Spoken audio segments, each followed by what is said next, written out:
shauƙi Mahmud Rasulullah, siffar ka nake shauƙi Mahmud Rasulullah. Ya ilahi mai iko, na roƙi ka ban iko, yabon wanda ka aiko Mahmud Rasulullah.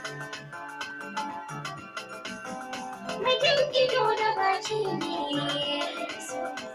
mai kyan haƙora ne, mai kyan kafa da hannu ne, mai kyau cikakke ne, karan hanci cikakke ne, mai baki na gashi ne, mai kyan tafiya shi ne, mai ladab azance ne,